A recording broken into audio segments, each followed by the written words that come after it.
Great. Hello and welcome, everybody. My name is Amber Qureshi, and I'm an outreach coordinator at GreenThumb, the division of the Parks Department that works with community gardens around the city. And thank you so much for joining us. Thank you to our facilitator, the amazing Leʻalani Boykin. We appreciate you all tuning in during these tumultuous and uncertain times. Um, Throughout this webinar, it's important that everybody please stay muted. I'll be doing my best to keep everyone but the facilitator muted. If you have a question or a comment, please type it into the chat box and I'll try to read your question out loud. We're going to have a Q&A section at the end of the webinar. So you can choose whether or not your camera is on by clicking the camera icon. And just to be aware, we will be recording this session, but I'm going to hand this over to Leʻalani. This is a webinar about cultivating mindfulness. So enjoy. Amber, appreciate it. And thank you all for joining. So glad you're here wherever you are in the world. I know that we've got folks not just from New York where we're based, but from Maryland and Glasgow. So thanks for joining us. So as you see on your screens before you, I've got some instructions. As you can imagine, for this workshop, Cultivating Mindfulness, you're going to need to be pretty present here. So I encourage you to take that time right now to do whatever you need to make sure you are present. And that could be like finding a quiet space, removing any distractions that you might have around. And I know that, for a lot of us in New York especially, that might be tough to do. Like our homes have definitely become different spaces for us who are on lockdown. So just do your best, don't worry about it. You may want to get some paper and pencil and some water or refreshment if you want. So I just want you to be comfortable. I'll give you a minute to get settled. And for those who have already found their settling, who are ready to go, you can tell us if you haven't already, like, do you practice mindfulness? And if so, what do you do? You can share that in the chat box. We've already heard from some folks on practicing yoga, Tai Chi, enjoying the sunset and the view from the roof of the building. And you can also introduce yourself and where you're coming from and what your pronouns are.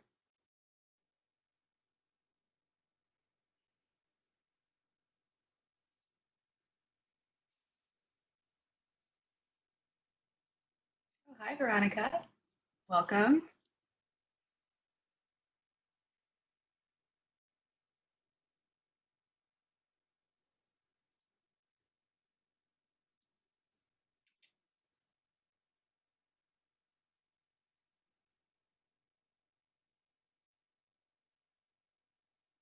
Okay.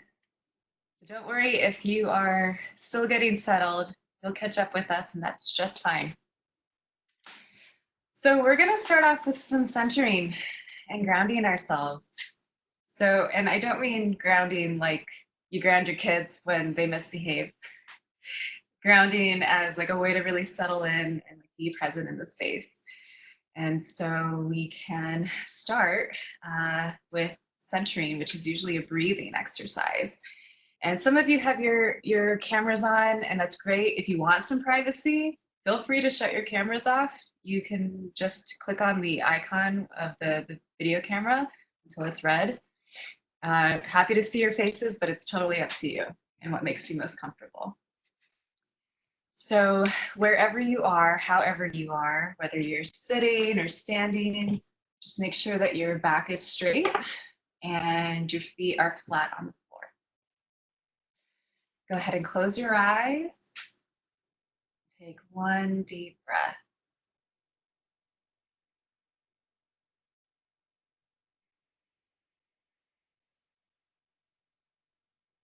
Another inhale. And exhale.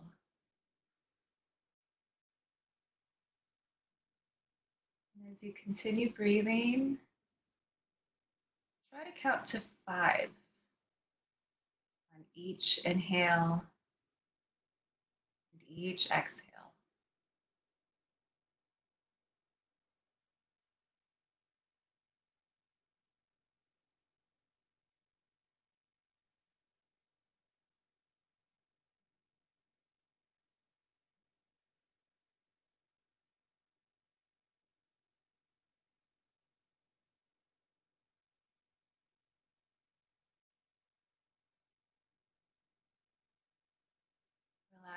throat. Feel the air passing back at the nose.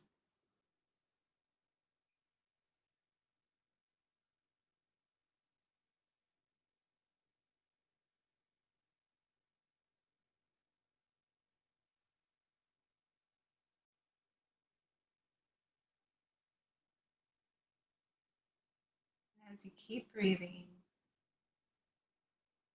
try to focus on how you feel from head to toe.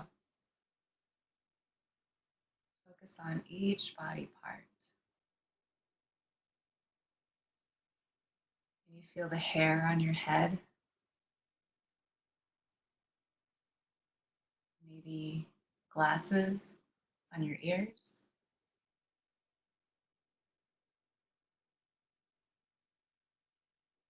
Are you wearing some jewelry around your neck or in your ears?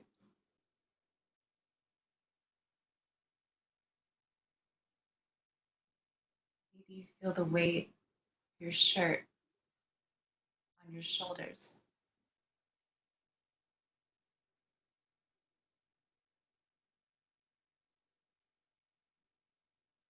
Maybe your stomach is full or empty.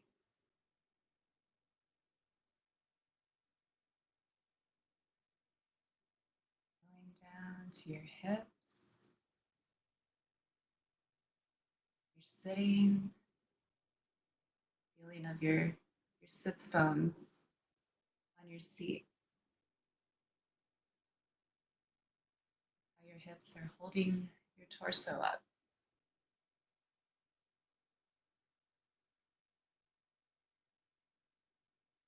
Down through the legs,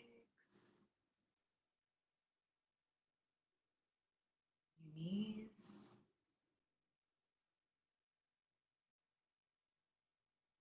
Their muscle tension, feeling pretty relaxed. Okay. Yeah.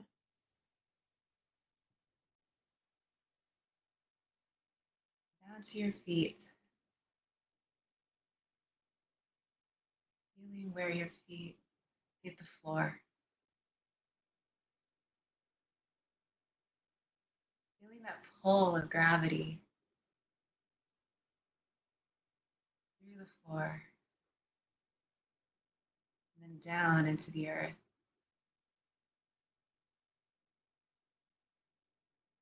Keep breathing.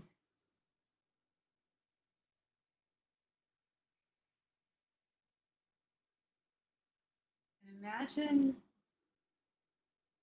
you're like a plant. You've got some roots coming out of your feet, going down into the earth,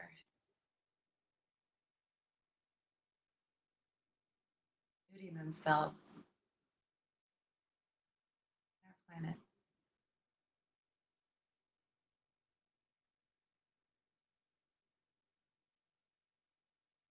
Just stay here for a few breaths.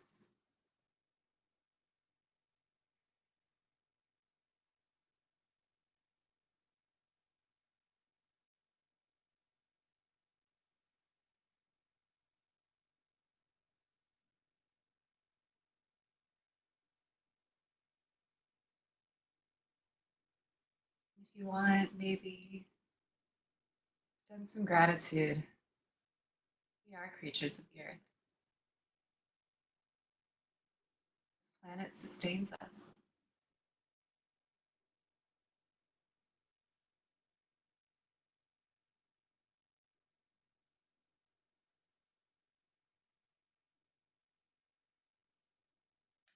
We're slowly come back up to the bottom of our feet, staying anchored to the earth,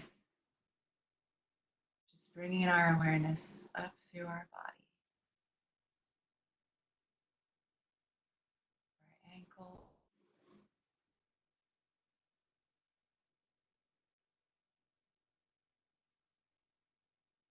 our knees, legs.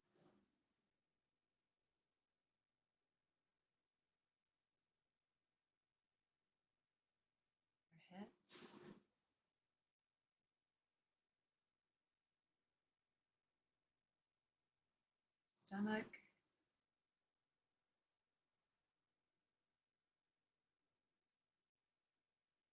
lungs, chest,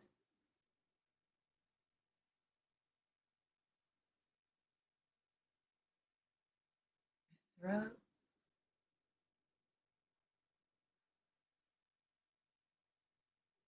When you're ready, you can join us again,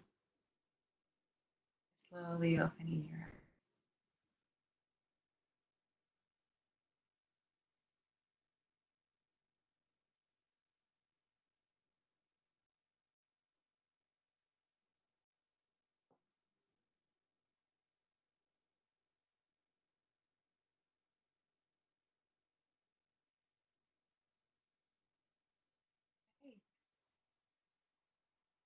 Again, when you're ready, but I'll start welcoming people back. I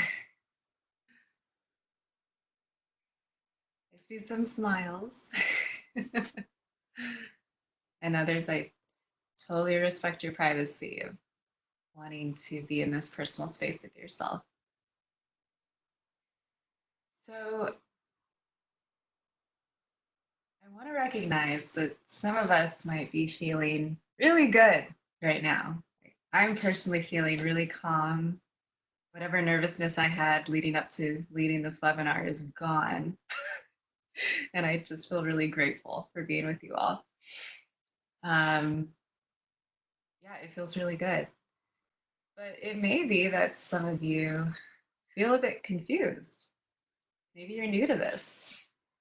Maybe you're wondering why you signed up for a gardening webinar and you just spent the last few minutes breathing with maybe total strangers while looking at your computer screen. So if you're feeling that way, I totally understand. The reason why we wanted to host this webinar is because you as gardeners and you as people, you're very relevant to our natural world and to our gardens.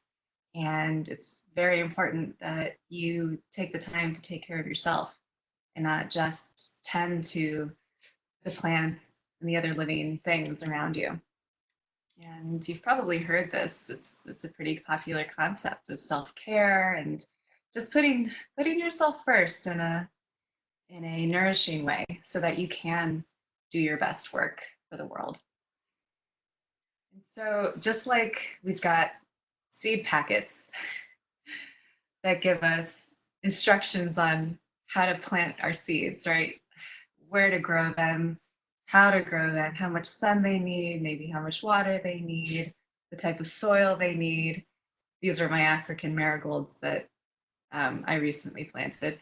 They're actually last year's seeds, but they did come up this year, thank goodness. Don't you wish we all had instructions? You know, we all came in a in a seed packet and we just knew exactly how to take care of ourselves. So centering and grounding and mindfulness are really a helpful way to do that. And it can be really personal, but just as you know, seeds are their own species, there are some pretty common things among our species that help each of us to just reset and do what we need to do.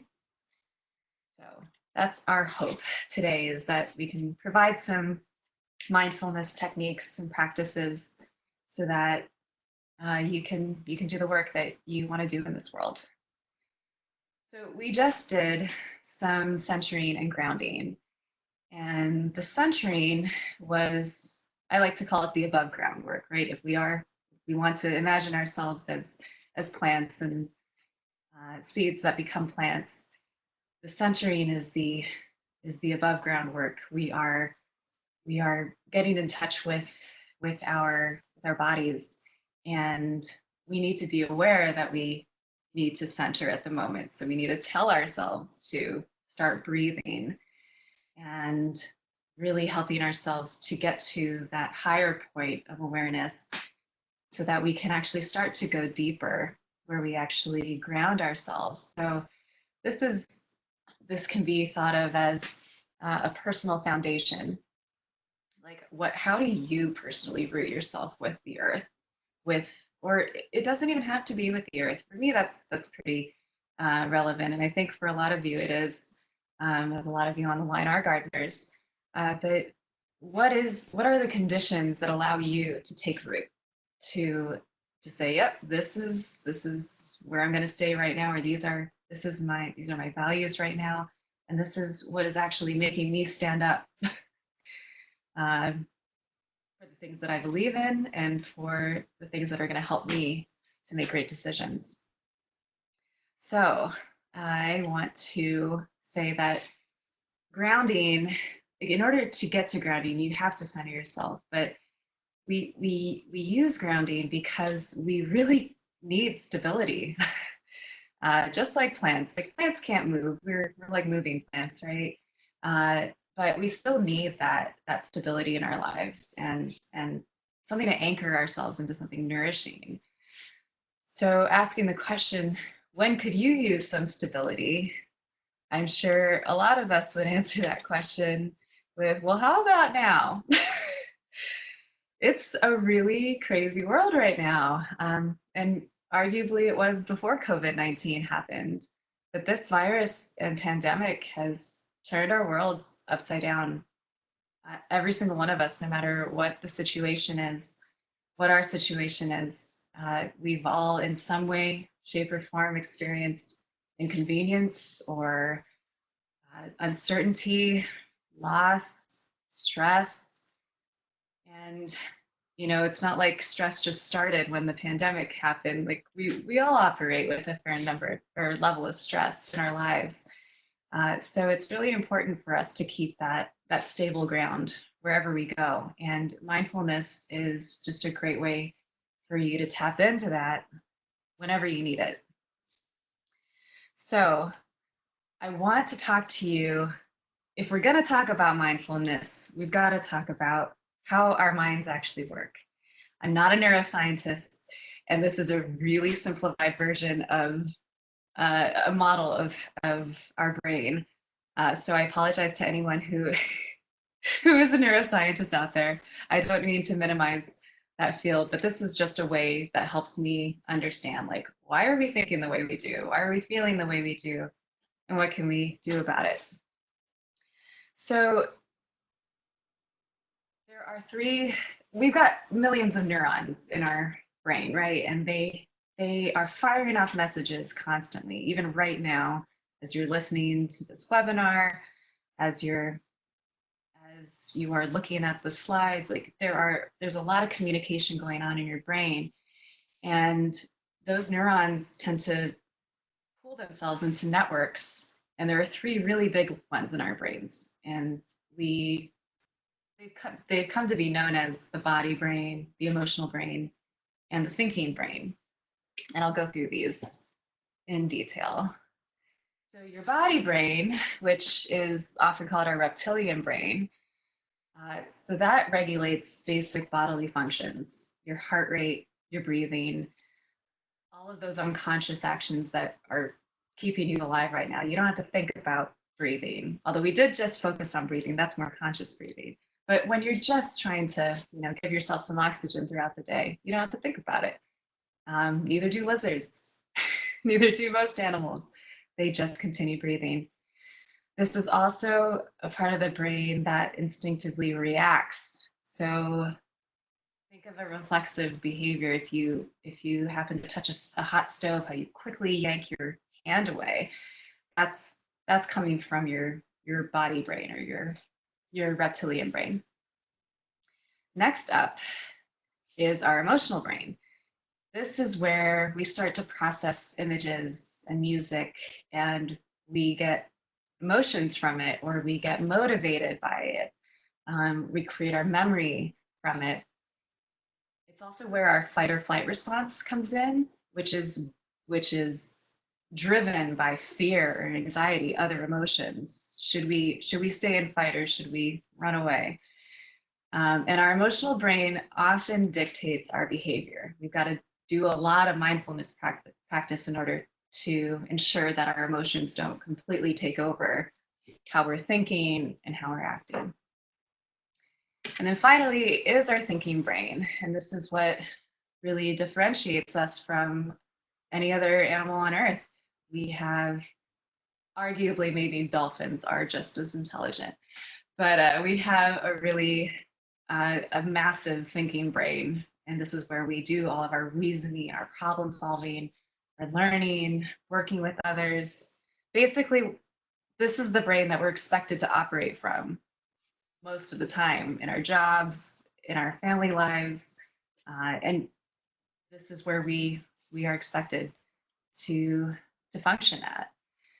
And so all three of these brains, they all interact with one another. They all affect one another, and they can in myriad of ways. And I don't have enough time to tell you all the ways that they can interact, but I can give you an example. I'm going to start with something really basic. So let's say you're hungry, and I'm really sorry if at this moment you are hungry. The next few slides may not be so enjoyable for you, but just stick with me. So let's say you're hungry, and oops, that body brain title moved away, but just pretend that under the thinking and emotional brain, you've got your body brain. So it is, you're hungry. That's something really basic, and your body brain is activated. You want to put something in your mouth right now.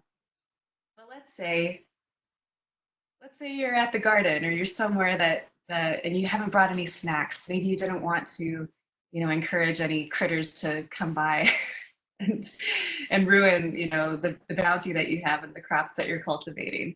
So for whatever reason, you can't eat right away. And more than that, you've got to wait 2 hours. So then you start getting hangry. Like you get this emotion like, oh gosh, I'm just irritated right now, or I can't, like, why can't I do this? And before you know it, like at the end of that 2 hours, you're not thinking straight. So maybe you left the hydrant going, or you overpruned a plant, or maybe you had an argument with a fellow gardener. You were a little more impatient or even rude. And all this because you're hungry, right? But after you had that argument or after you left the hydrant going, you feel even worse. You're even that more irritated, you're that more frustrated, that your heart rate starts to increase. So you see how your different brains are just starting to work against you. So in this moment, I'm curious if anyone, like, what is the first thing that comes to people's minds on what they should do? And you can let us know in the chat box.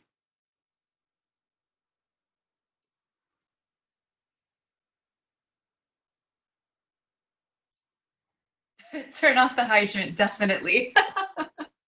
Absolutely, save water. Thanks, Amber.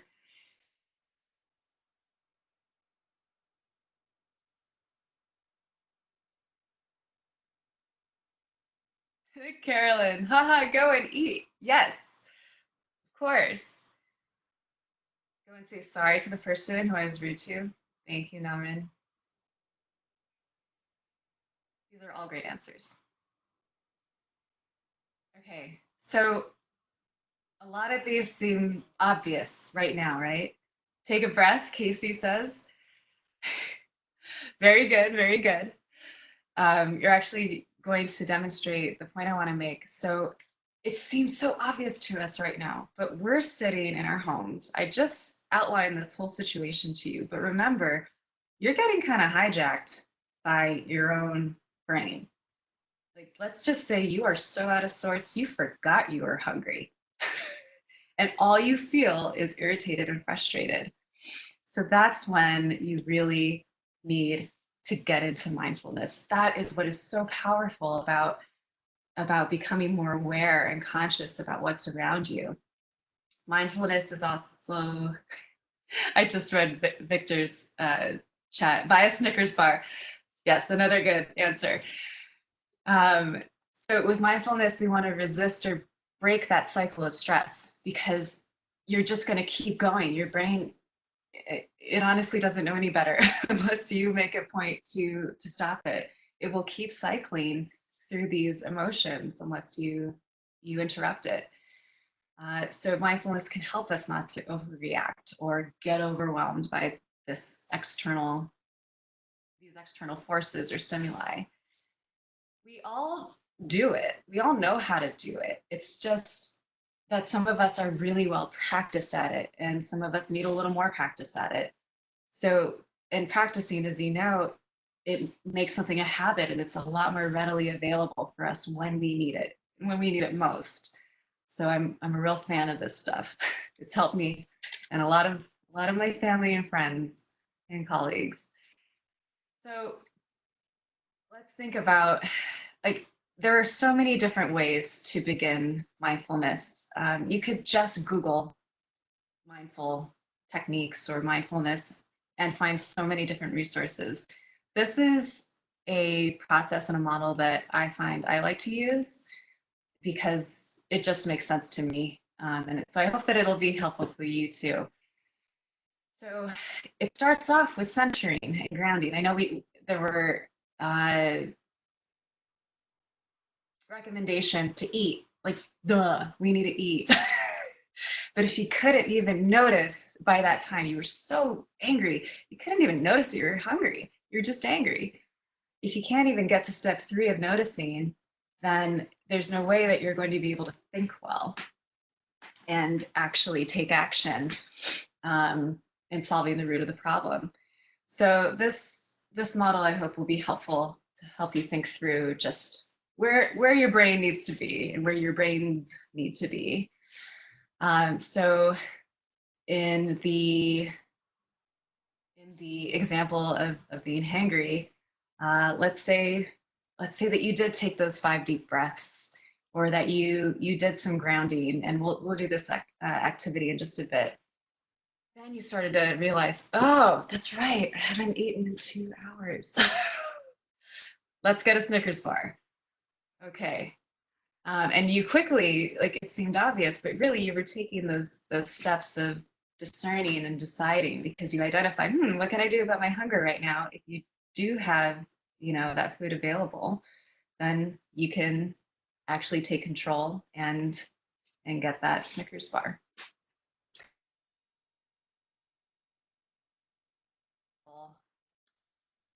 A little more personal one. So for me, you need to start with something that you're stressed out with, right? So for me, a good friend of mine, his mother just passed away from COVID.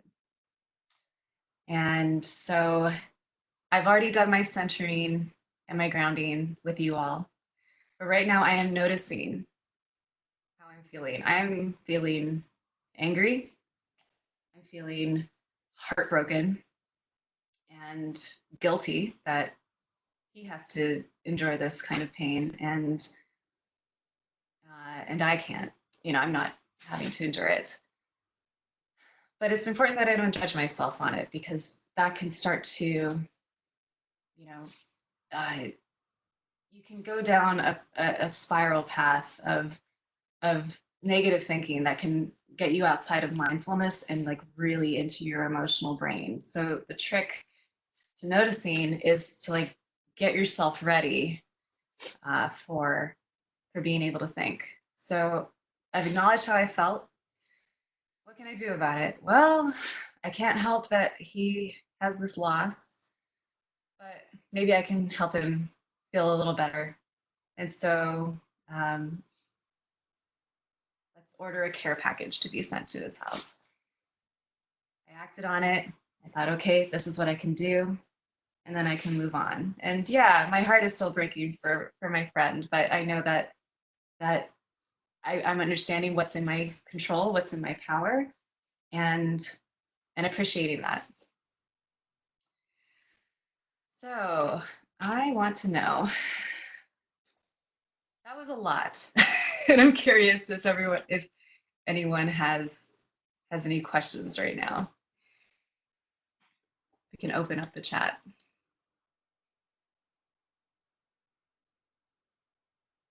And we can also practice through this once more, but that was a lot of information.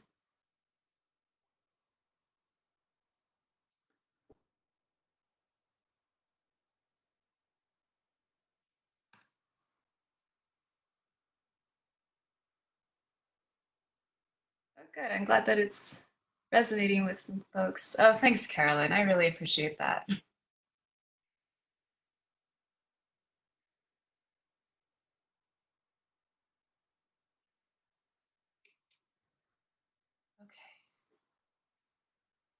So I want you, I'll still keep it open for questions if anyone has them, but let's try this. And as much as I don't want you to make you feel badly, it's really good practice. And that's what you're here for, right? Like that's why you joined a workshop so that you can build your skills. So I want you to first think of a stress in your life. It can be anything. It doesn't have to be the most stressful thing. In fact, I recommend that you don't hit on that just yet, but like something that's bringing you some stress.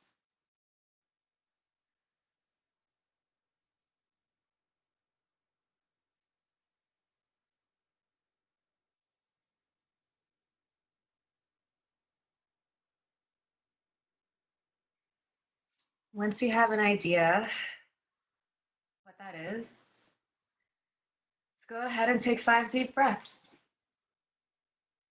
Inhale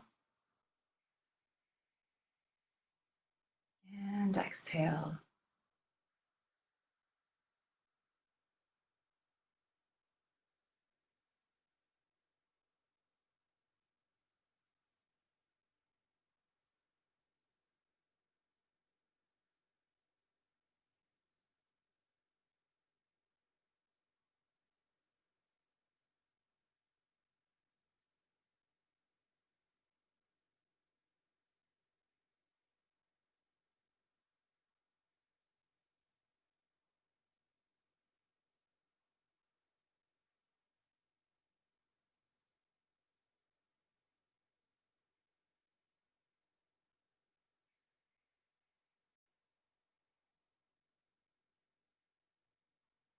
And when you're ready, now you're all centered. Hopefully your heart rate is decreasing a bit. Let's do some grounding again. But this time, I want you, with your eyes open, count 5 things that you see right now.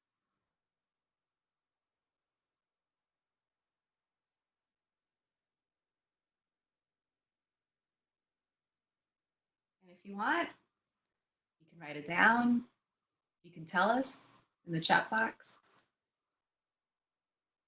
or you can remember it for yourself.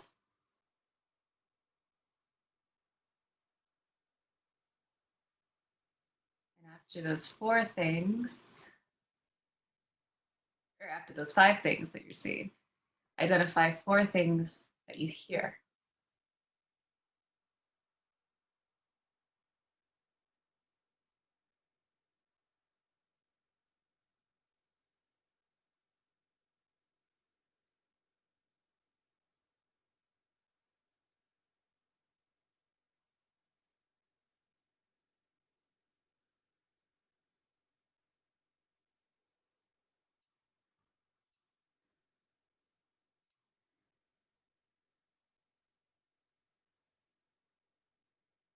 After those 4 things,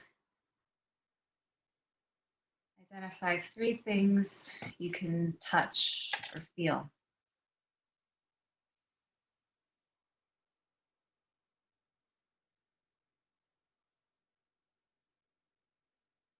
Just notice like texture, pressure, things that describe that feeling.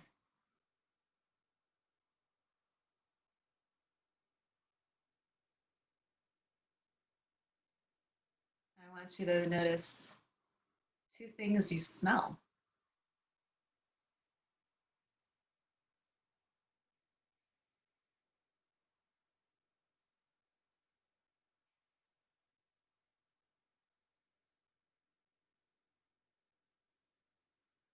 I'm chuckling to myself because I often do this with a colleague, and I always say, I smell a not dirty house.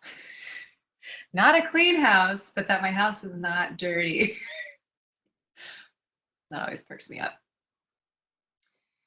And then finally, one thing you can taste.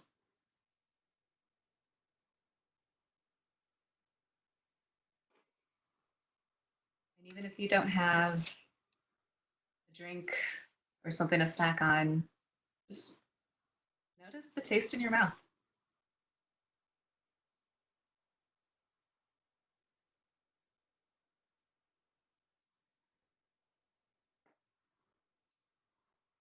Okay. So that was another type of grounding practice. Before at the beginning of the webinar, I asked you to imagine roots coming out of your feet and down into the earth. So grounding, and I'm so sad, I thought I had another slide here. Maybe I can load it now. That describes these steps a little better.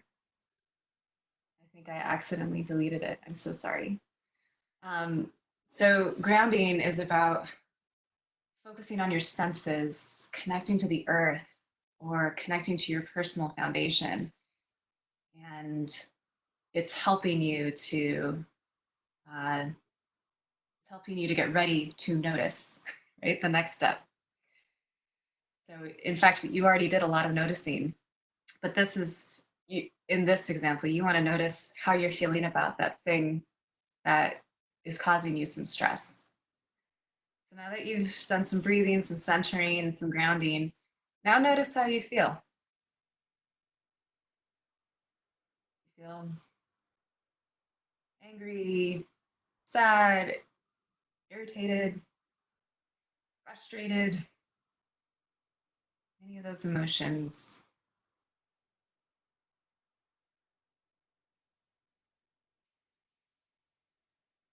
And again, you can write it down. If you want to share, you can write it in the chat.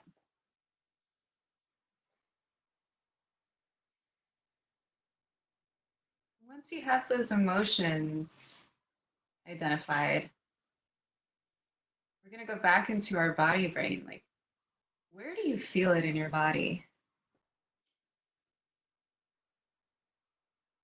When I was thinking of my friend, I felt my anger and my frustration, my guilt, just all in my chest, my heart, like it was really heavy.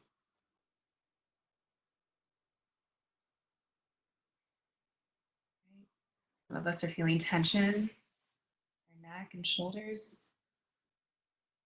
Thanks for sharing. That's pretty common. You want to roll your shoulders, go for it.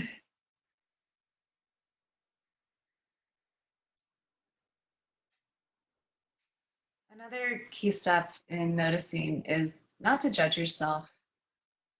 So if you are feeling that tension in your neck or your jaw, or like for some of us, it's easy to feel like, ugh, why do I feel this way again? Or I shouldn't be feeling this way. Like a lot of judgment, and that is so not what you want to do in mindfulness, especially in noticing. Noticing is just about, it's like getting data. You're being very objective. You simply want to detect what's going on so that you can take control. Once you start to get into the judgment, you start to lose that control, because then you're getting into very, very deep emotions. So as much as you can, and we may need to deal with those emotions at some point.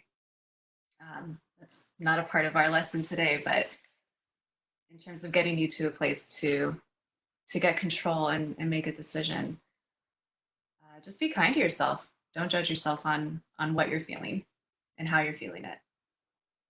Everyone is entitled to feel exactly what they're feeling. Okay, so now if you can, think about what you can and can't control in this stressful situation. If it helps you to write it down, maybe create a chart. What I can control on one side, what I can't control on the other side.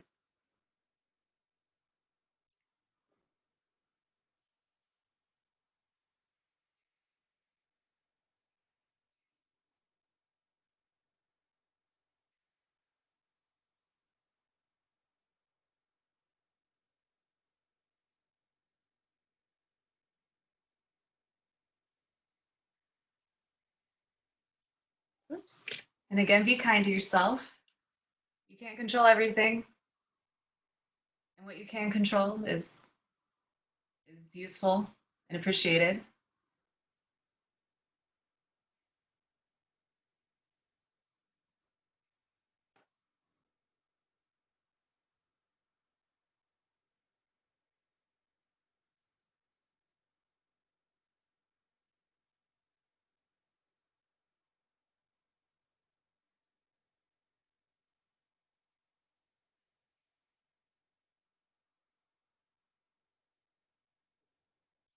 Since I can't see many faces to tell, if you would like to let me know if you'd like more time on this, or if we can keep going, just let me know in the chat box.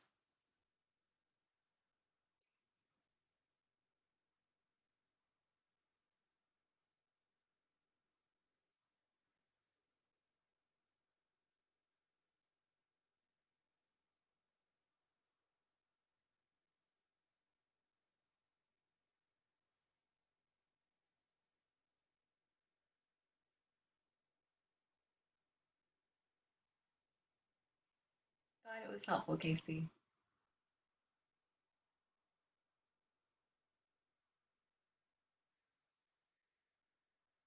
Well, since we've got 12 minutes left and we didn't want to leave room for questions, I'm going to leave this open and just say if it's really up to you, like whether you act on this, but whatever you do act on, be sure to applaud yourself because you just went through a lot of thinking, like a lot of body, emotional, and thinking work. It's not easy and it takes a lot of practice. So, I mean, it can be really small too, just whatever you decide to do. Like when I decided to give a care package to my friend, that was big news for me because I can be very overwhelmed by my emotions pretty easily. So my work has been about, okay, now how do I separate myself and what my friend is going through? So I did. I totally applauded myself. I got him a care package. It's a step in my personal goal, and whatever goals that you have, celebrate them when you get closer to them and when you reach them.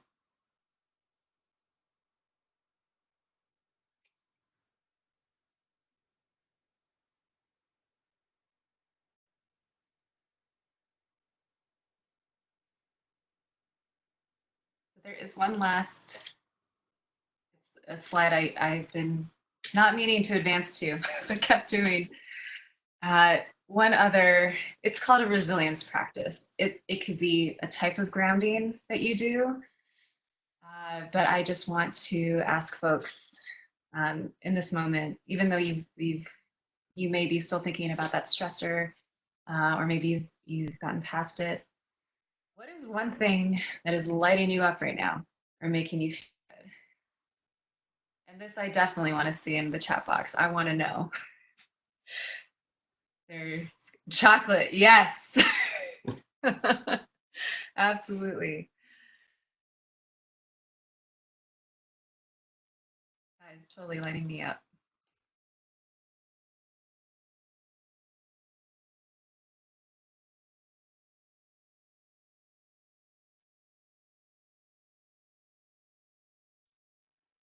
My fur babies. I love it. Thank you, Vicki.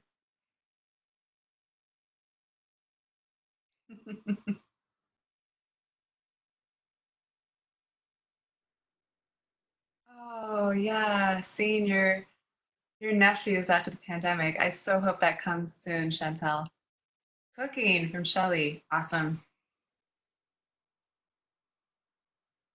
So I know it may sound really cliche, right? Positive thinking, just think good thoughts. But I'm just going to navigate back to our brains. So our thinking brain has the ability to affect our emotional and body brains. If we just start thinking about something that makes us really happy, something that is lighting us up, or even if we just start smiling, physically, like we can trick ourselves into getting into a more healthy thought pattern. And so just being mindful that we have these tools at our disposal, right? We don't have to go out and buy anything. We just have this knowledge. And if we think in a certain way, we're more likely to have healthier thoughts. And of course, there are some things that we all may need to work through, some really deep things, and that's important to work on too. It's not good to just like completely roll over that and ignore it. But in the moment when you need to think well, you've got some pretty good tools at your disposal. Great. Looks like a couple more things coming in. Oh, glad that you're liking learning things like this, Laura. A blanket, definitely, especially on a colder day like this. Thank you, Norman. Casey's enjoying a couple of raised beds outside her apartment. And Marietta's cuddling with her dog day and night. Wonderful.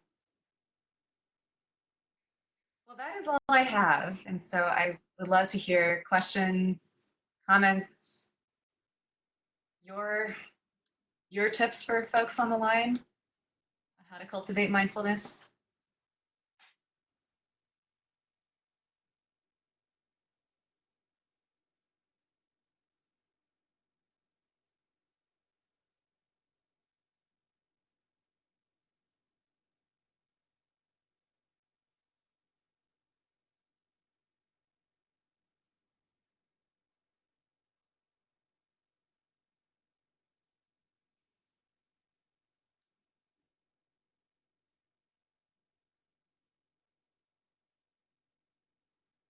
And we're going to continue to use the chat box, right, Amber?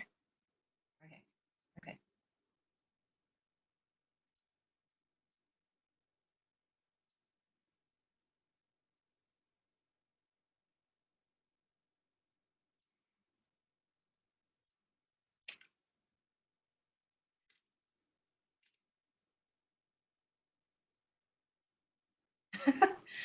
Vicki, I don't have a podcast, and no, I have not considered creating one. Maybe I will now. Thank you.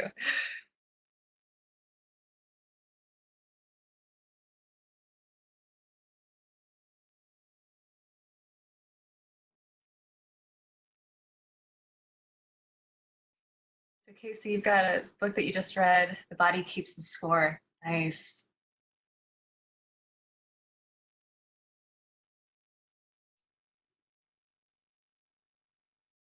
Hopefully that can be a good resource for everybody.